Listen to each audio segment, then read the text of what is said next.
All right, I want to move to the airlines. A lot of people say that there's a monopoly in the airline industry, that prices have risen, and ever since the fall of Aloha. But then at the same time, we've got different carriers. What's going on in the airline industry? Is there a monopoly? Well, the same kind of regulatory control that we have over the buses locally, we have over the airlines. And it's even worse because we would have a lot more competition, I think, if it wasn't for the Jones Act that also affects airlines. We would have a lot more competition if the government didn't have to approve and authorize every entry into the market and requiring a certain amount of American ownership and that sort of thing. How does the Jones Act affect the airline industry? Well, it's my understanding that international airlines that could be coming here are restricted. They can't go from one.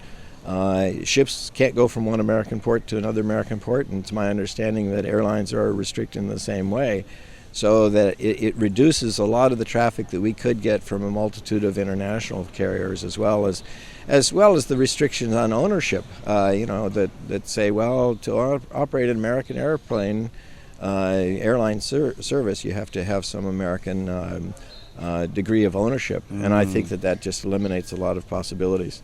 And, the Public Utilities Commission just has to authorize these things. I don't think that sort of thing is necessary for inter-island service. In fact, I think that there would be a lot more services by sea as well as by air if we had the government stand out of the way and let people freely choose what kind of services that they wanted to offer. Can you explain exactly what is the Jones Act, and just in layman's terms?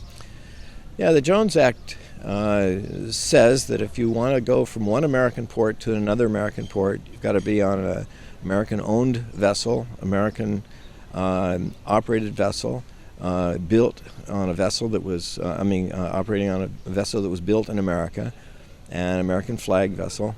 Well, these are very, very expensive things today because there's not that much in the country being built in America because our labor costs are very high. We've been so long protected that we've been out of the market in terms of really competing on efficiencies in the shipbuilding and ship operating business.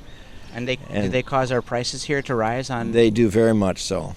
You consider that, let's say a ship might be going from Hong Kong to Los Angeles, could stop off here, unload a lot of cargo, go to Los Angeles, and then come back here, unload a lot of cargo, and then go back on to Hong Kong. It's the main traffic lane. They can't. So you're saying they have to take two trips rather than well, just one.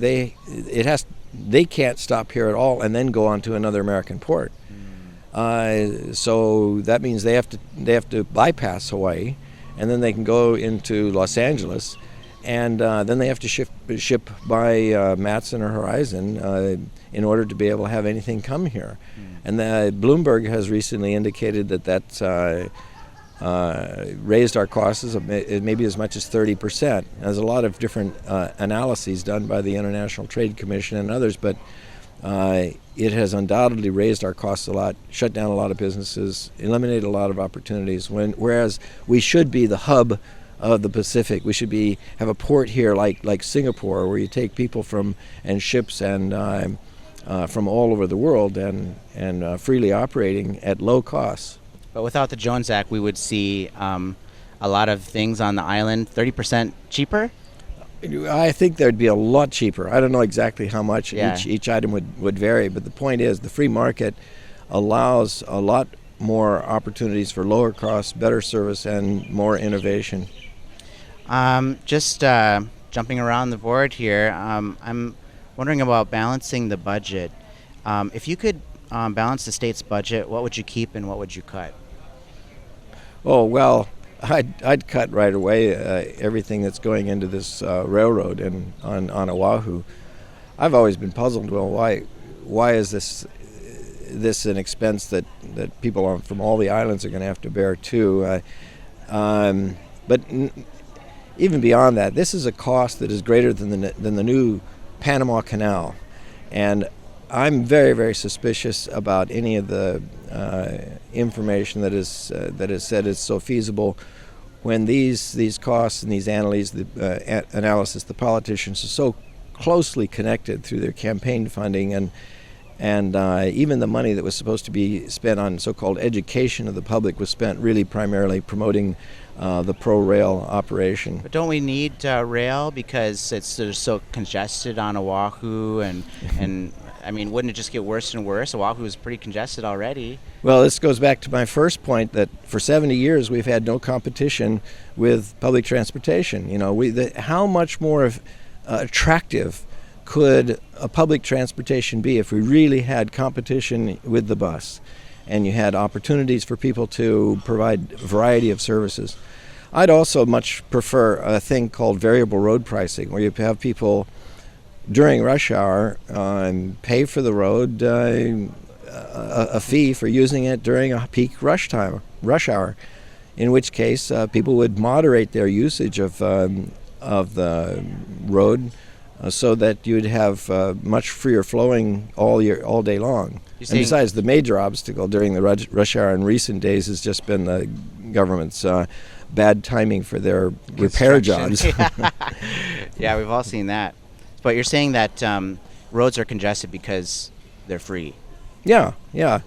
They perceived it as being free. Of course, everybody pays for it, and it's subsidized so heavily in some ways too from other states, which means we get to subsidize roads all over the country in the same manner.